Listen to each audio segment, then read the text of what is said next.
19 জুলাই গত বছরে গণতন্ত্র মঞ্চের মিছিল এবং আমরা কার্যত সমাবেশ শেষে গণতন্ত্র মঞ্চ এবং এবি পার্টি যৌথভাবে একটা মিছিল করছিলাম।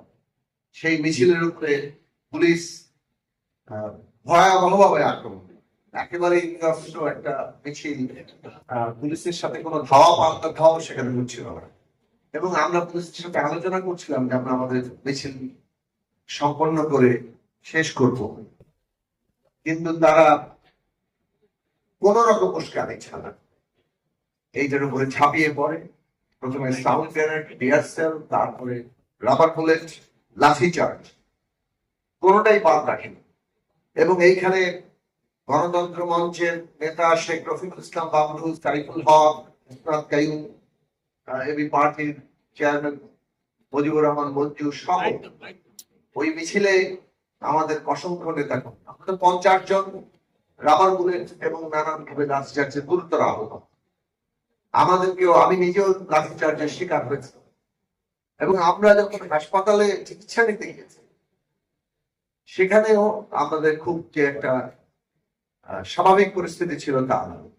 বিশেষভাবে আমি যখন কমিউনিটি হাসপাতালে ঢাকায় মগবাজারে সেখানে চিকিৎসা নিতে গিয়েছি, চিকিৎসাও কিছুটা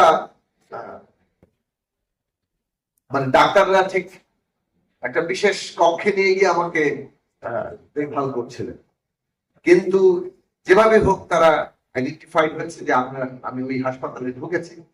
আমরা 40 মিনিটের মধ্যে দেখেছি যে প্রায় 50 জন লাঠি সোটা নিয়ে হাসপাতালের ভিতরে 3 তলায় আক্রমণ করে এবং সেখান থেকে আমাদেরকে তুলে নিয়ে যাওয়ার চেষ্টা করে।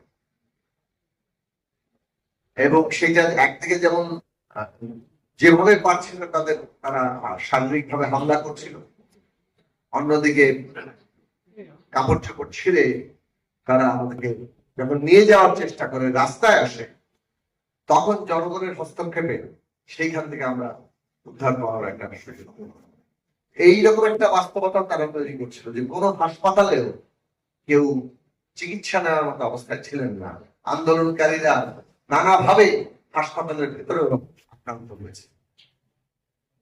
এই ভয়াবহ পরিস্থিতি আমরা সামনে এনে আজকের দিনটাকে সামনে আনছি, কিন্তু 19 তারিখও একদিনে আসেনি, যেমন 5 তারিখে একদিন আসে। এই পুরো অভ্যুত্থানের প্রেক্ষাপটটা দীর্ঘদিন ধরে তৈরি হয়েছে।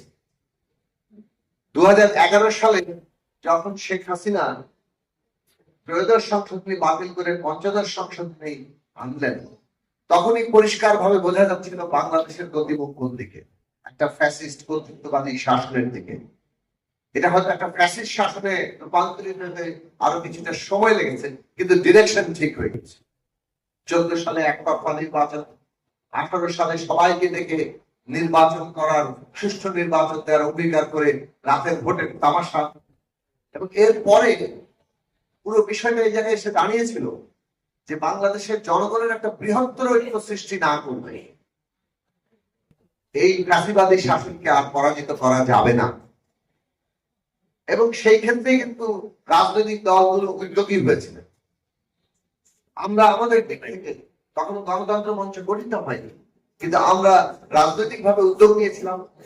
দেশের অন্যতম প্রধান বড় দল রাজনৈতিক দল বিএনপি, তারাও সেটা উপলব্ধি করেছিলেন 18 সালের নির্বাচনের অভিজ্ঞতার পরে যে বাংলাদেশে এখন সবাই মিলে না নামলে এইখানে একটা এই ফ্যাসিবাদের পতন ঘটানো যাবে না। রাজনৈতিক ভাবে আমাদের বিরোধ আছে, পার্থক্য আছে, কিন্তু এত সব সত্ত্বেও আমরা দেখেছি কি ধরনের আয়োজন করলে জনগণের বৃহত্তর ঐক্য করা যায়, সেই বিষয়ে প্রত্যেকটি দল কম বেশি তারা তখন নিজেদের উপলব্ধি সে অনুযায়ী রাজনৈতিক সিদ্ধান্ত সেটা গ্রহণ করার জন্য প্রস্তুত ছিলেন। যার ফলে আমরা দেখেছিলাম যে যুগপৎ আন্দোলনের একটা কাঠামো তৈরি হয়েছে। এমনকি যারা যুগপৎ আন্দোলনে আসতে সক্ষম হচ্ছেন না, তারাও যার যার অবস্থান থেকে আন্দোলন সংগ্রাম পরিচালনা করা, কিন্তু এক অভিমুখে, এক মানে লক্ষ্যকে সামনে রেখে যুগপৎ এবং যার যার অবস্থান থেকে আন্দোলনের কাঠামোটা আমরা তৈরি করেছিলাম।